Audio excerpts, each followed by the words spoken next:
અમદાવાદમાં નરોડા નિકોલ રોડ પર પોલીસે મોટી કાર્યવાહી કરતા એમડી ડ્રગ્સ સાથે 2 આરોપીઓને ઝડપી પાડ્યા છે.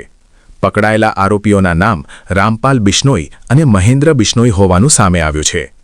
પોલીસને બાતમી મળી હતી કે નરોડા નિકોલ રોડ પર 2 શખ્સ શંકાસ્પદ રીતે ગુનાહિત પ્રવૃત્તિમાં સંડોવાયેલા છે. આ બાતમીના આધારે પોલીસ ટીમ તરત જ સ્થળ પર પહોંચી અને બંને આરોપીઓને ઝડપી પાડ્યા હતા. તપાસ દરમિયાન આરોપીઓ પાસેથી કુલ 27 ગ્રામ એમડી ડ્રગ્સ મળી આવ્યું, જેની અંદાજિત કિંમત 84,000 રૂપિયા હોવાનું જણાવાયું છે. આ ઉપરાંત અન્ય માલમત્તા સહિત કુલ 1,24,000 રૂપિયાનો મુદ્દામાલ જપ્ત કરવામાં આવ્યો છે. પ્રાથમિક તપાસમાં જાણવા મળ્યું છે કે બંને આરોપીઓ મૂળ રાજસ્થાનના જોધપુર જિલ્લાના રહેવાસી છે અને હાલ અમદાવાદના દસક્રોઈ વિસ્તારમાં સાથે રહી મજૂરી કામ કરતા હતા. ઝડપી રીતે વધુ પૈસા કમાવાની લાલચમાં તેઓ આ ગુનાહિત પ્રવૃત્તિ તરફ વળ્યા હોવાનું સામે આવ્યું છે. પોલીસ તપાસમાં આ પણ ખુલ્યું છે કે આરોપીઓ જોધપુર તરફથી એમડી ડ્રગ્સ લાવ્યા હોવાની શંકા છે. ફિલહાલ પોલીસે આ ડ્રગ્સ ક્યાંથી લાવવામાં આવ્યું, કોના મારફતે સપ્લાય થતું હતું અને તેની પાછળ કોઈ મોટું નેટવર્ક છે કે નહીં તે દિશામાં વધુ તપાસ શરૂ કરી છે. રિપોર્ટર શરીફ ખાંચી, અમદાવાદ.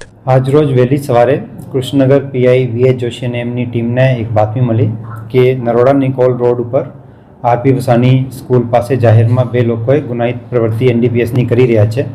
જે આધારે પોલીસ ત્યાં જઈને 2 લોકોની અટકાયત કરી છે અને એમના પાસેથી કુલ 28 ગ્રામ એમડી ડ્રગ્સ જેની કિંમત 84,000 અને કુલ મુદ્દામાલ 1,24,000નો કબજે કર્યું છે. અને એમાં 2 આરોપી રામપાલ ઘેવરામ બિશ્નોઈ અને મહેન્દ્ર કાનારામ બિશ્નોઈની અટકાયત કરી છે. આ બંને આરોપી મૂળ રાજસ્થાન જોધપુરના રહેવાસી છે અને અહીંયા અમદાવાદમાં દસક્રોઈમાં રહે છે અને મજૂરી કામ કરે છે. અને જે પ્રાથમિક દૃષ્ટિએ જે માહિતી મળી છે કે આ લોકોએ જોધપુર પાસેથી આ ડ્રગ્સ લાવ્યા હતા અને અહીંયા છૂટક વેચાણ કરતા હતા. તેમ છતાં હવે આગળની તપાસ ચાલી રહી છે. સર, આ બંને એકબીજાના સંપર્કમાં કઈ રીતે આવ્યા અને કોને ત્યાં સુધી આવ્યા હતા કે કઈ રીતે સંપર્કમાં?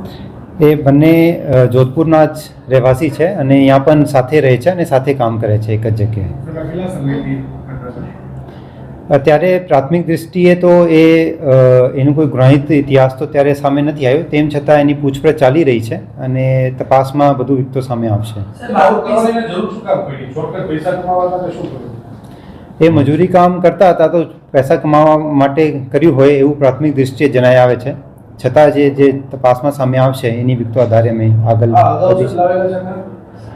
ની કોઈ ગુનાહિત પ્રવૃત્તિ અત્યાર સુધી સામે નથી આવી. આ 2 આરોપીઓના કહેવા મુજબ આ રાજસ્થાનથી જોધપુર પાસેથી આ લાયા હતા. તો ક્યાં કોને પાસેથી લાયા હતા અને એની તપાસ અત્યારે ચાલી રહી છે.